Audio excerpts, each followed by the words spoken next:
Ang mensahe ko na nais ko pong ibahagi sa inyo ngayon ay pinamagatan po natin itong ang tunay na pag-iimpok ng kayamanan. Pakiulit po. The true saving of wealth. Ano daw po yung tunay na pag-iimpok ng kayamanan? Bakit ang pag-iimpok natin ng kayamanan na ginagawa ng marami sa atin ay saan? Hindi ba ang lahat ng ginagawa natin ay para lamang dito, lahat sa lupa? Amen po? Subalit ang gusto kong ibahagi sa inyo ay ano nga ba yung tunay na pag-iimpok? Na tunay na kayamanan. Now, makinig po tayo. Ang tunay na pag-iimpok ng kayamanan ayon po sa mabuting balita at ating tinunghayan ay nakatuon ito sa pag-iimpok ng espiritual na kayamanan sa halip ng material na pag-aari.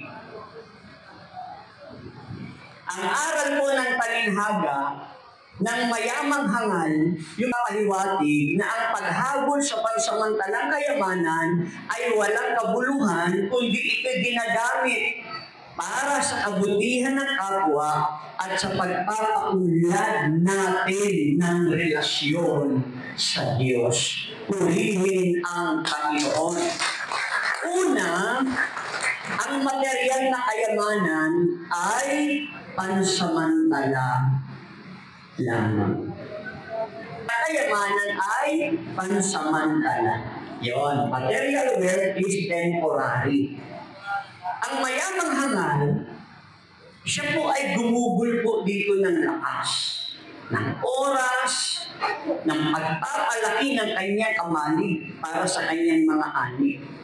Ngunit, ito po yung nangyari, hindi niya naisip na ang kanyang buhay ay maaari mawala ng saysay anumang oras. Ang kanyang kayamanan na hindi niya dala o hindi niya madadala sa kabilang buhay. Ulitin ko, ang malaking pagkakamali niya, naglikom siya ng napakaraming kayamanan na hindi na niya naisip na ang buhay pala niya ay pansamantala lang. At hindi niya madadala ang mga bagay na material lamang.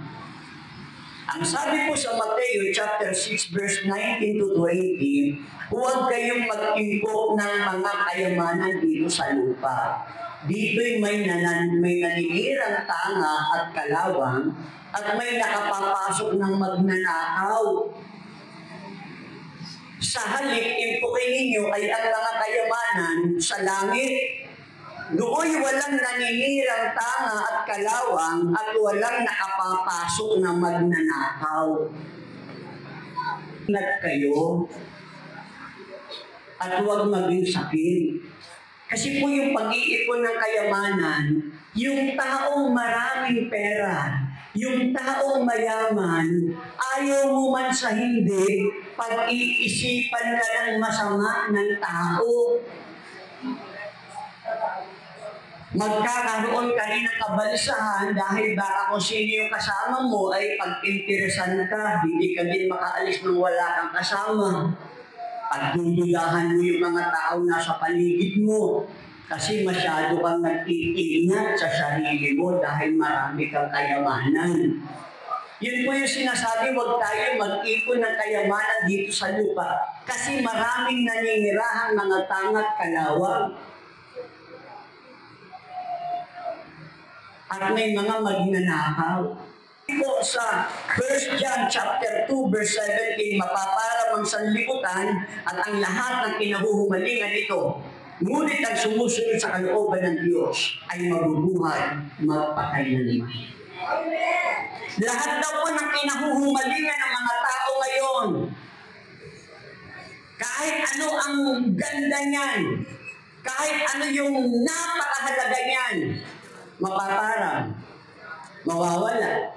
Ngunit, ang sumusunod sa kalooban ng Diyos ay mabubuhay magpakailan paman. Purihin ang Diyos. Yun po yung una, ang material na kayamanan ay pansamantala.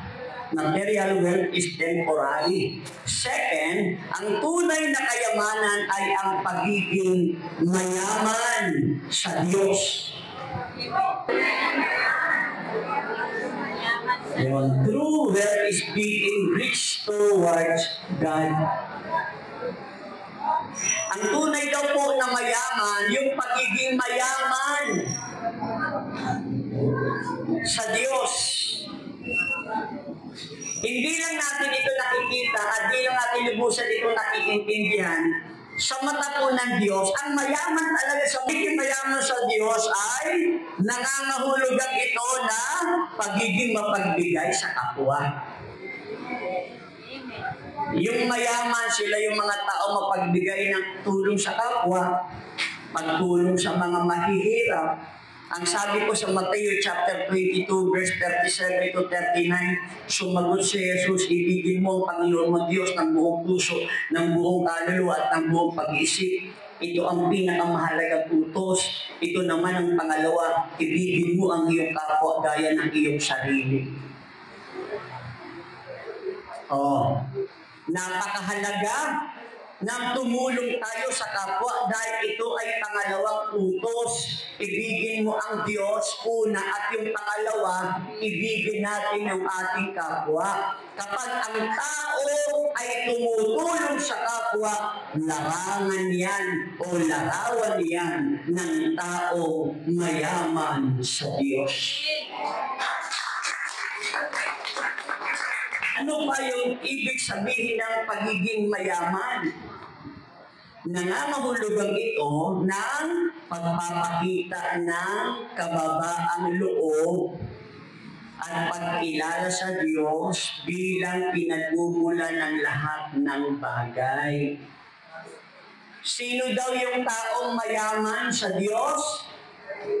Sila ang nagpapakita ng kababaan ng loob at pagkilala sa Diyos bilang pinagmumula ng lahat ng bagay. Ang taong naniniwala na ang lahat ng bagay ay galing sa Diyos, yan yung taong may kababaan ng loob. Ang Diyos ay wala tayo magagawa. Purihin ang Panginoon. Sino yung mga mayayaman? Nagpapakita ng kababaan ng loob. Dahil nauunawaan niya na ang lahat ng bagay ay galing sa Diyos. Sabi ko sa awit 100, verse 4, pumasok ka sa kanyang templo na ang puso'y nagdiriwang.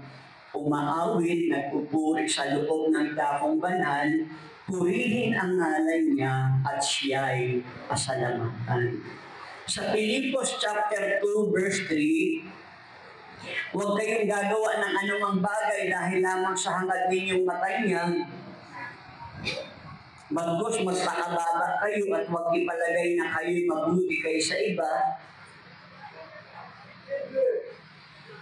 Huwag daw tayong gagawa ng isang bagay na ipinagmamalaki mo yung sarili mo. Huwag tayong gagawa ng ganun. Magpakababa kayo at huwag ipalagay na kayo'y mabuti kaysa iba. Lagi natin isipin kung magaling ka, may masigit na magaling sa'yo. Kung marunong ka, lagi mo sanang buksan ang isip mo na mayroon pang masigit na marunong sa'yo. Dapat lagi natin isipin na hindi lang tayo ang marunong. Hindi lang tayo ang nakakaunawa. Laging mayroong higit kaysa sa atin. Yan ang sabi ng Panginoon. Purihin ang Diyos.